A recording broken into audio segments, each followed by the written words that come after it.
ঘটনার পর পুলিশ তদন্ত করছে, 24 ঘন্টা হতে চলেছে, কিন্তু এখনো পর্যন্ত বন্দি সাজ্জাক আলমকে গ্রেপ্তার করতে পারেনি পুলিশ। আমাদের সঙ্গে এই মুহূর্তে রয়েছে আমাদের প্রতিনিধি আবির দত্ত। আবির, প্রশ্ন হচ্ছে যে কি করে এই সাজ্জাক আলমের কাছে অস্ত্র গেল, তার একটা সম্ভাব্য উত্তর পুলিশ পেয়েছে প্রাথমিক তদন্তে, কিন্তু গেল সে কোথায়? কোনো সূত্র কি পুলিশ পেল? দেখো, এখনো পর্যন্ত সিসিটিভি ক্যামেরার ফুটেজ অত্যন্ত গুরুত্বপূর্ণ এই ক্ষেত্রে, তার কারণ খোঁজ মেলেনি সাজ্জাকের। যেখানে আমরা দাঁড়িয়ে রয়েছি সেখান থেকে ঠিক 100 মিটার দূরে একটি রেস্টুরেন্ট রয়েছে, ছোট রেস্টুরেন্ট, হাইওয়ের পাশে যেমন থাকে, অর্থাৎ এই NH-31-এর পাশেই। সেই রেস্টুরেন্টের দুটো সিসিটিভি ক্যামেরার ফুটেজে এক ব্যক্তিকে দেখা যাচ্ছে যে চাদর গায়ে দিয়ে রীতিমতো পিছনে তাকাতে তাকাতে সে দৌড়াচ্ছে।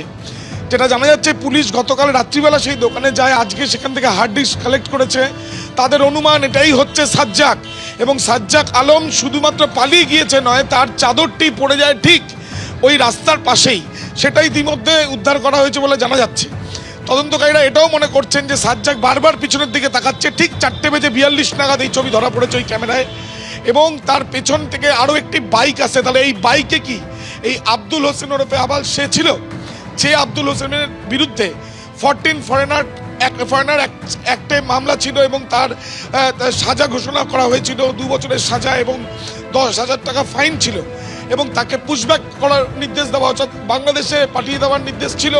এবং তাকে বাংলাদেশে কি পাঠিয়ে দেওয়া হয়েছিল, আদৌ সে গিয়েছিল নাকি বাংলাদেশে গিয়ে আবার সে ব্যাক করে ঢুকে গেছে চোরাপথে, এই বিষয়গুলো রয়েছে।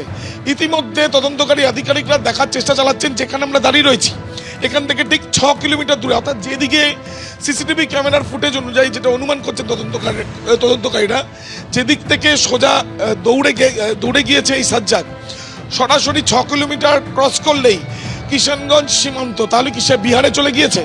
আর একটা বিষয় রয়েছে, যে জায়গায় আমরা দাঁড়িয়ে আছি এখান থেকে বাংলাদেশ সীমান্ত 20 কিলোমিটার, সেদিকেও কি কোনোভাবে যাওয়ার সম্ভাবনা রয়েছে?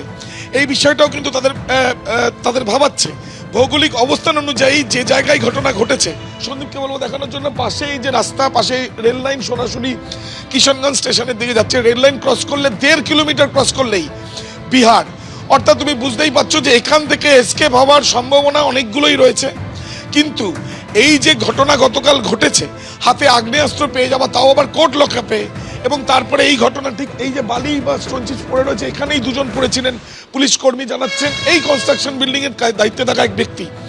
এবং এখান থেকে এই ঘটনা ঘটানোর পরে সে চলে যায়, এবং পিছন থেকে আরও এক ব্যক্তি সে ফলো করছিল, এমনটা অনুমান করছেন তদন্তকারীরা। সেই ব্যক্তি সাহায্য করেছে সাজ্জাককে পালিয়ে যেতে। শুধুমাত্র কি গতকালের একটা প্ল্যানিংয়ে হতে পারে? এই ক্ষেত্রে কিন্তু তদন্তকারীদের অনুমান যে এটা দীর্ঘদিন ধরে একটা প্ল্যানিং রয়েছে। ইসলামপুর জেলে তারা দুজনেই ছিল, তার পরবর্তীকালে যেটা জানা যাচ্ছে রায়গঞ্জ জেলে স্থানান্তরিত করা হয়েছিল এই সাজ্জাককে। সাজ্জাকের বিরুদ্ধে দুটো মামলা ছিল। প্রথম যেটা করণদিঘিতে, সেখানে ডাকাতি করে খুনের মামলা। দ্বিতীয় মামলা ছিল গোয়ালপুকুরে, যেখানে ছিনতাইয়ের মামলা।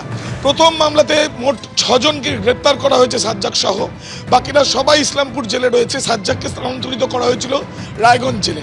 আরও 2 জন মহিলা রয়েছেন, যে মহিলারা হাইকোর্ট থেকে জামিন পেয়েছেন। সূত্রের খবর, পাবলিক প্রসিকিউটরও যেটা জানাচ্ছেন যে তাদের তরফ থেকে ইসলামপুর আদালতে এই ঘটনার পর তারা আদালতের কাছে ইন্টিমেশন দিয়েছেন যে ওই 2 জনকে তারা জিজ্ঞাসাবাদ করতে চান বা হেফাজতে নিতে চান, এমনটাই জানা যাচ্ছে বা এমনটাই জানাচ্ছেন পাবলিক প্রসিকিউটর। অর্থাৎ তুমি বুঝতে পারছো একটা কনস্পিরেসি বা ষড়যন্ত্র রয়েছে। কিন্তু প্রশ্ন হচ্ছে দুটোই। প্রায় 24 ঘন্টা অতিক্রান্ত হতে চলেছে, এখনো পর্যন্ত সাজ্জাকের খোঁজ মেলেনি, সাজ্জাককে নাগাল পায়নি পুলিশ। দ্বিতীয়ত, আরও একজন যে ব্যক্তির বিরুদ্ধে বাংলাদেশি, সে এক প্রকার আদালতে তার সাজার সময় সেটা প্রমাণিত, যেই কারণে তাকে সাজা দেওয়া হয়েছে, সেই বাংলাদেশি এই ইনভলভমেন্ট, এবং তার কাছে আগ্নেয়াস্ত্র এলো কোথা থেকে এটাও জানা যাচ্ছে সূত্র মারফতে। 7.65 mm গুলি, অর্থাৎ একটি পিস্তলে যে ধরনের গুলি ব্যবহার করা হয়, যদিও পুলিশের একটা মহলের তরফ থেকে বলা হচ্ছে পুলিশ এই ধরনের গুলি বা এই ধরনের পিস্তল ব্যবহার করে না, সার্ভিস রিভলভারে এই ধরনের গুলি ব্যবহার হয় না। তাহলে এই ধরনের আগ্নেয়াস্ত্র এলো কোথা থেকে? কোনো না কোনোভাবে এই আগ্নেয়াস্ত্র আলাদাভাবে এনে শুধুমাত্র সাজ্জাককে দেওয়ার জন্যই কি নিয়ে আসা হয়েছিল? সমস্ত সম্ভাবনা দেখা হচ্ছে, কিন্তু গ্রেপ্তারির সংখ্যা 0। এখনো পর্যন্ত ওই 2 পুলিশ কর্মী, তাদের অবস্থা স্থিতিশীল, তারা উত্তরবঙ্গ মেডিকেল কলেজ হাসপাতালে তারা ভর্তি রয়েছেন, কিন্তু